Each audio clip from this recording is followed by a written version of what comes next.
गाड़ियां थाने के अंदर लगी हुई थी या फिर बाहर लगी हुई थी, उन सबको लोगों ने आग के हवाले कर दिया है। और वहीं चौक चौराहे पर अभी भी लोगों का लगातार हंगामा जारी है। लोग गाड़ी में तोड़फोड़ कर रहे हैं और आग के हवाले कर रहे हैं। सीधे तौर पर लोगों का यह मांग है कि जब तक उन अधिकारियों के खिलाफ और कर्मचारियों के खिलाफ कार्रवाई नहीं होती है, जो लोग उस रात पहुंचे थे और मूर्ति विसर्जन के लिए निकले लोगों के ऊपर, निहत्थे लोगों के ऊपर जिस तरह से वहां पर डंडे बरसाए गए थे, फायरिंग की गई थी, उनके खिलाफ कार्रवाई नहीं होती है तो ये इसी तरह से उग्र प्रदर्शन जारी रहेगा। और ये जो अभी तक नजर आ रहा है, इसमें साफ तौर पर यह समझा जा सकता है कि जो मुंगेर शहर है वो पूरी तरह से अभी बंधक बना हुआ है। लोग घर से बाहर नहीं निकल रहे हैं और जो भी सरकारी संपत्ति है उसको लगातार लोग नुकसान भी पहुंचा रहे हैं। नेहा जी, लेकिन चंद्रमोहन ये बताइए कि अचानक से स्थिति इतनी गंभीर कैसे हो गई? अरुण, हमारे संवाददाता आपसे पहले ये बता रहे थे कि उस इलाके में 800 से 900 के करीब लोग मौजूद हैं। इतनी बड़ी संख्या में लोग जुट गए और पुलिस कुछ नहीं कर पाई।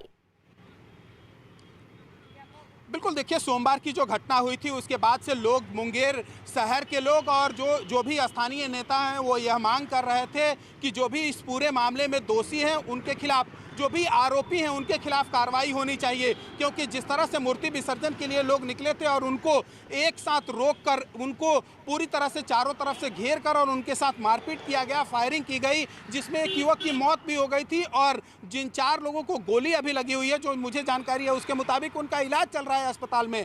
ऐसे हालत में जो भी अधिकारी इस पूरे मामले में आरोपी हैं या फिर दोषी हैं उनके खिलाफ कार्रवाई होनी चाहिए। लोग कार्रवाई की मांग कर रहे थे और शायद 3 दिन गुजर जाने के बाद भी कोई कार्रवाई नहीं हुई थी। यही वजह है कि शहर में चौक चौराहों पर एक बार लोग अपने अपने घरों से निकले और तकरीबन 10 जगह से सैकड़ों की संख्या में लोग एक बार सड़क पर उतरे थे, जिसमें 1000 से ज़्यादा लोग शहर में मौजूद थे और जो भी उनके सामने दिखाई दिया तोड़फोड़ किए और फिर गाड़ियों में आग लगा दी गई। जैसा कि तस्वीर भी आप साफ तौर पर देख सकते हैं। बिल्कुल चंद्रमोहन, देखिए आप जिस तरह से बता रहे हैं वो तस्वीरें भी हम दिखा रहे हैं किस तरह से थाने के बाहर जो गाड़ियां पार्क थी उनमें आग लगा दी गई, तोड़फोड़ की गई। मुंगेर से ही हमारे संवाददाता अरुण भी हमारे साथ है। अरुण, एक बार फिर से आपसे जानना चाहूंगी, क्या इस वक्त स्थिति कुछ नियंत्रण में आ पाई है?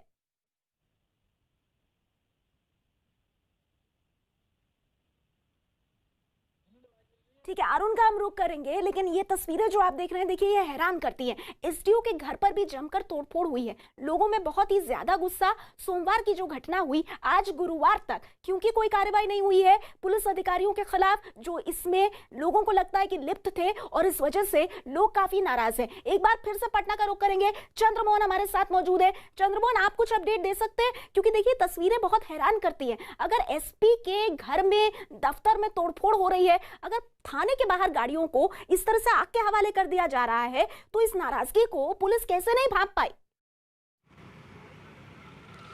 बिल्कुल, देखिए पुलिस को यह पता है कि जिस तरह से सोमवार को आम लोगों के साथ बर्बरता से पुलिस पेश आई थी, उसके बाद लोगों को इस बात को लेकर गुस्सा था कि जो भी अधिकारी हैं उनके खिलाफ कार्रवाई होनी चाहिए। लेकिन 3 दिन गुजरने के बाद भी अब तक कोई कार्रवाई नहीं हो पाई थी। शायद लोग इस इंतजार में थे कि कोई कार्रवाई हो, लेकिन वैसा होते हुए कुछ नहीं दिख रहा था। और यही वजह है कि सैकड़ों की संख्या में एक बार लोग शहर में सड़क पर उतरे और उसके बाद वहाँ पर तोड़फोड़ शुरू कर दिए, आगजनी शुरू कर दिया। और जिस तरह की यह तस्वीरें सामने आई है, एसपी ऑफिस में सैकड़ों की संख्या में लोग पहुंचे हैं, तोड़फोड़ किए हैं, फिर एसडीओ के घर पर पहुंचे, वहां पर तोड़फोड़ की। और जो पूरब सराय थाना है वहां पर जितनी भी गाड़ियां लगी हुई थी उसमें लोगों ने आग लगा दी। इससे यह साफ तौर पर समझा जा सकता है कि लोगों का गुस्सा किस तरह से प्रशासन के खिलाफ है। हालांकि ये प्रशासन जरूर इनको रोकने की कोशिश की, लेकिन जिस तरह से आपके पास आऊंगी, लेकिन देखिए इस घटना के जो प्रत्यक्षदर्शी हैं, अब उनकी तरफ से भी प्रतिक्रिया आ रही है। एक प्रत्यक्षदर्शी ने इस घटना पर क्या कहा,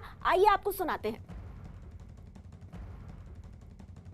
गेट में ताला लगा हुआ था, गेट खोल करके जो है अंदर घुस गया। कौन सा आवाज किनका है ये खगेश चंद्र झा। कितना लोग होगा? वो लोग कम से कम 1000 के लगभग। क्या बोल रहा होगा? क्या बोल रहा? गाली गलौज करके जो है ईटा पत्थर चलाने लगा। कितना? तो देखिए प्रत्यक्षदर्शी भी साफ कह रहे हैं कि 1000 के करीब लोग मौजूद थे। और सोचिए 1000 लोगों की भीड़ इस तरह से थाने को घेरती हुई, और उसके बाद की तस्वीरें आपके सामने। इस बीच मुंगेर में हो रही हिंसा के मुद्दे पर कांग्रेस ने बिहार सरकार पर निशाना साधा है, साथ ही चुनाव आयोग से तुरंत कार्रवाई की मांग भी की है। देखिए मुंगेर में जो कुछ भी पिछले 3-4 दिनों में हुआ है, दुर्गा माता जी के प्रतिमा विसर्जन के बाद, सरकार ने कुछ किया नहीं, न चुनाव आयोग ने हस्तक्षेप किया।